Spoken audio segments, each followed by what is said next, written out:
Target salute guys, देवभूमि उत्तराखंड से आप सबको नमस्कार। आज हम करने जा रहे हैं class 7 social science chapter 9 from the rulers to the ruled, types of government. आपको तो मालूम ही है, जैसा कि हमारा स्टाइल है, बहुत ही सिंपल फॉर्मेट में फटाफट ये चैप्टर कंप्लीट कर लेंगे। Let's start.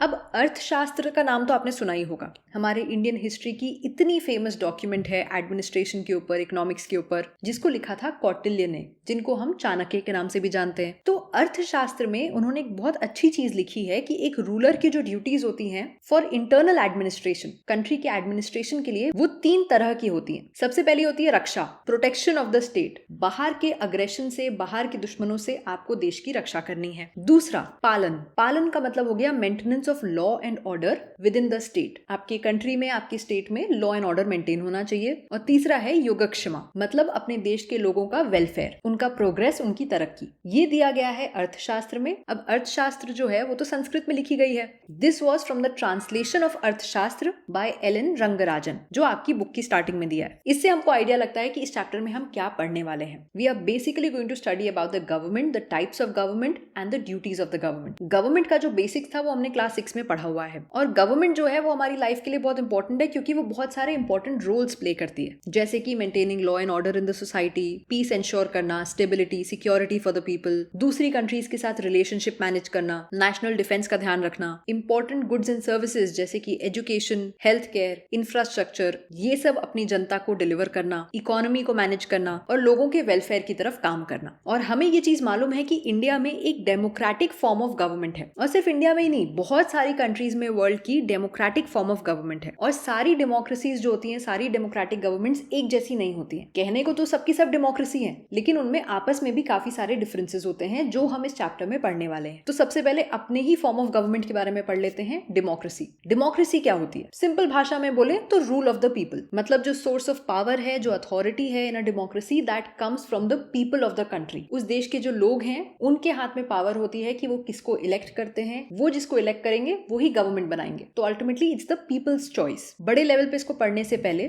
छोटा सा एग्जांपल लेते हैं आपकी डेली लाइफ से रिलेटेड, जिससे आप इसको बेटर समझ पाओ। एक स्कूल का एग्जांपल। अब अगर एक स्कूल में डिसाइड हो कि एक स्टूडेंट कमिटी बनानी चाहिए जो वेरियस काम हैंडल कर सके, तो स्टूडेंट कमिटी कौन बनाएगा? क्लास 12 के बच्चे बोलेंगे भाई हम सबसे सीनियर हैं, हमको सिलेक्ट करो स्टूडेंट कमिटी में। क्लास 11 के बच्चे बोलेंगे नहीं, क्लास 12 वाले तो कुछ टाइम के बाद स्कूल छोड़ के चले जाएंगे, क्लास 11 वालों को बनना चाहिए स्टूडेंट कमिटी का मेंबर। अब हो सकता है दूसरी क्लास के बच्चे बोलें कि अगर सारे स्टूडेंट कमिटी मेंबर्स एक ही क्लास के होंगे तो उनको दूसरी क्लास की प्रॉब्लम्स के बारे में कैसे मालूम पड़ेगा? तो ऐसी सिचुएशन में भाई 3 चीजें हो सकती हैं। या तो स्कूल में जितने बच्चे हैं सबको ही स्टूडेंट कमिटी का मेंबर बना दो, जो पॉसिबल नहीं है। इतने सारे लोग होंगे तो कोई भी डिसीजन कभी रीच नहीं होगा, कुछ भी कभी इंप्लीमेंट नहीं हो पाएगा। दूसरा ऑप्शन हो सकता है कि जो टीचर हैं वो चूज करें कि कमिटी के मेंबर्स कौन होंगे, लेकिन इसमें तो फिर टीचर की चॉइस चली ना। अगर स्टूडेंट कमिटी है तो बच्चों की बात तो मानी ही नहीं गई, बच्चे तो अपना रिप्रेजेंटेटिव खुद चुन ही नहीं पाए। टीचर को जो बच्चे पसंद है फिर वो बच्चे मेंबर बन जाएंगे। और तीसरा ऑप्शन है कि स्टूडेंट्स जो हैं वो अपने रिप्रेजेंटेटिव चूज करें थ्रू वोटिंग, और जो भी रिप्रेजेंटेटिव्स चूज होंगे वो स्टूडेंट कमिटी के मेंबर बन जाएंगे। तो तीसरे ऑप्शन में फायदा क्या होगा कि हर क्लास को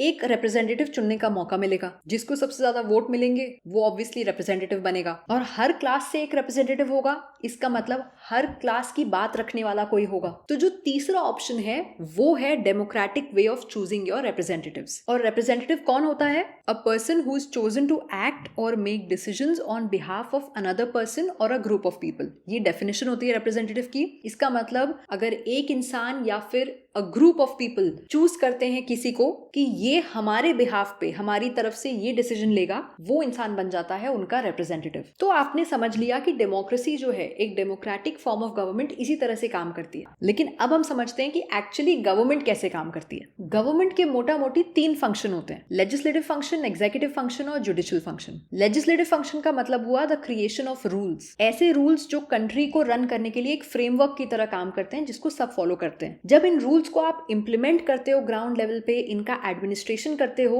तो उसको कहा जाता है executive function. Rules banana is legislative function, उन रूल्स को इम्प्लीमेंट करना इज एग्जीक्यूटिव फंक्शन, और फाइनली ये इंश्योर करना कि जो रूल्स हैं वो सही से फॉलो हो रहे हैं कि नहीं और वो सबके लिए जस्टिस कर रहे हैं कि नहीं, ये होता है जुडिशियल फंक्शन। तो डेमोक्रेसी जो है वो रूल ऑफ द पीपल है, लोग अपने रिप्रेजेंटेटिव्स खुद सिलेक्ट करते हैं। इनफैक्ट अब्राहम लिंकन जो यूएस के एक प्रेसिडेंट थे लेट 19th सेंचुरी में, उन्होंने डेमोक्रेसी को डिस्क्राइब किया था as government of the people, by the people, for the people. ये बहुत ही फेमस फ्रेज है और ये आज भी यूज होता है डेमोक्रेसी को डिफाइन करने के लिए। गवर्नमेंट ऑफ द पीपल, जनता की गवर्नमेंट, बाय द पीपल, जिसको जनता ने ही सिलेक्ट किया है, फॉर द पीपल, जो जनता के लिए ही काम करती है। इस चीज को एक पेंटिंग फॉर्म में, एक म्यूरल फॉर्म में भी 1896 की एक पेंटिंग है बाय द पेंटर वेडर, इस पेंटिंग का नाम ही है गवर्नमेंट और ये यूएसए की लाइब्रेरी ऑफ कांग्रेस में लगी हुई है। तो डेमोक्रेसी का आइडिया हर कंट्री में सेम है, उसका बेस सेम है, लेकिन फिर भी बहुत सारी चीजें हैं जिसकी वजह से गवर्नमेंट्स एक दूसरे से अलग होती हैं, भले ही वो डेमोक्रेसी क्यों ना हो। ये की डिफरेंसेस क्या होते हैं? What makes governments different? देखो भाई, बात बहुत सिंपल है, हर कंट्री अलग होती है, सबकी हिस्ट्री अलग है, सबका कल्चर अलग है, जिस तरह से वो इवॉल्व हुए हैं वो सब अलग है। हमारी जो स्वतंत्रता का संघर्ष था, मतलब हमारा जो फ्रीडम मूवमेंट था, वो किसी और कंट्री के फ्रीडम मूवमेंट से काफी अलग होगा, है ना।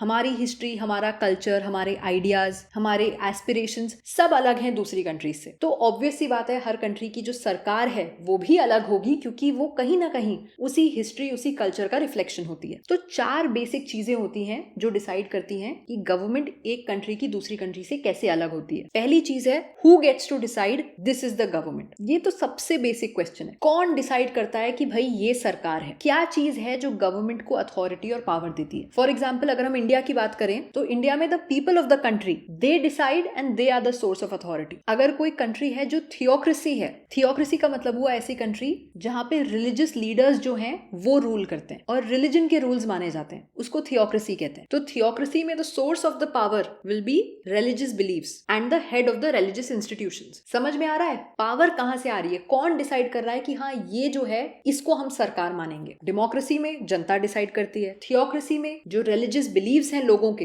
वो उस हेड ऑफ इंस्टीट्यूशन को पावर देते हैं कि हाँ आप जो बोलेंगे हम वही मानेंगे। दूसरा क्वेश्चन आता है, how is the government formed? ये भी बहुत बड़ा डिफरेंशिएटिंग फैक्टर होता है। एक सरकार दूसरी सरकार से अलग कैसे होती है, कि वो सरकार फॉर्म कैसे हो रही है। डेमोक्रेसी में जनरली किसी ना किसी तरह के इलेक्शंस होते हैं जिसके बाद गवर्नमेंट फॉर्म होती है। जिन जगहों पे किंग्स या क्वींस होते हैं वहां पे वो ही डिसाइड करते हैं कि हमारे बाद कौन रूल करेगा। तो अलग अलग टाइप्स ऑफ गवर्नमेंट में अलग अलग तरीके होते हैं on how the government is formed. और डेमोक्रेसी में भी अलग अलग तरह के इलेक्शंस हो सकते हैं टू मेक द गवर्नमेंट। तीसरा इंपॉर्टेंट डिफरेंस आता है, what are the different parts of the government and what do they do. किसी भी सरकार के पास बहुत सारे पार्ट्स होते हैं, बहुत सारे सिस्टम्स होते हैं जिसके थ्रू वो देश को रन करते हैं, and different types of government have different parts and systems. तो अब जैसे डेमोक्रेसी में काम बेसिकली वही 3 होते हैं जो अभी हमने इससे पहले बात करी थी, लेजिस्लेशन, एग्जीक्यूटिव और जुडिशियल फंक्शंस। यही 3 काम होते हैं, लेकिन इनको कौन करेगा और कैसे करेगा? हो सकता है 3 इंडिपेंडेंट बॉडीज हों जो ये तीनों काम अलग अलग करें, या फिर एक ही बॉडी है जो तीनों काम करे। तो डेमोक्रेसी में जनरली